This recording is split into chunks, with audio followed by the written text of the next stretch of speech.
Nicola Haskins and Bailey Snyman of the Matchbox Theatre Collective present As Night Falls, a tribute to the life of Helen Martin. Miss Helen, as she is known, was the creator of the mysterious Owl House in Nieu Bethesda. Q spoke to Haskins, the choreographer, about the importance of telling Martin's story. I think the reason I chose Helen Martin is that I was looking for an interesting South African artist to make a work about. And I think it's always great to tell South African stories, and especially, ones that don't have a lot of exposure.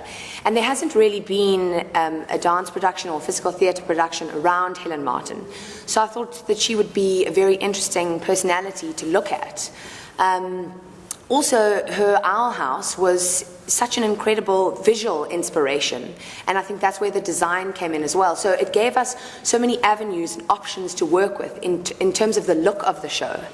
And the main focus that we kind of looked at was her obsession with light and dark, and that's where the title As Night Falls comes from. Instead of going for the concrete element and the glass, is to give it more of an elegant kind of feel and to really start incorporating different light sources into the production. So we use headlamps, we use little lanterns, just to really start looking at the idea that the actual thematic concerns of the work, as opposed to trying to create some kind of realistic environment for that, and really focusing more on the mood that is generated from her Owl House, as opposed to trying to replicate it on the stage. The contrast that we've created in the characters between Helen and the other people in the town, so to say, is that they're all strange.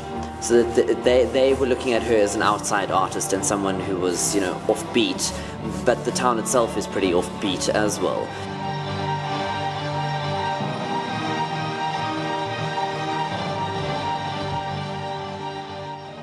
That's the crucial key thing. She hadn't done anything wrong to anyone, and she wasn't just left to exist on her own.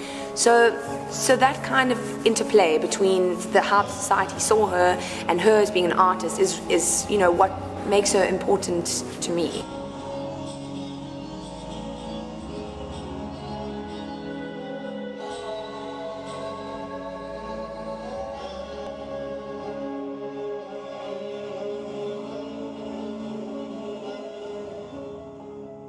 It's not about retelling the correct Helen Martin story. We've used that as an inspiration, and it's our interpretation of her as an individual in that society at that time, and how people saw her as being so strange. So I don't think that you have to have been to Nieu Bethesda or even really know her story to still have an incredible theatrical experience with the show.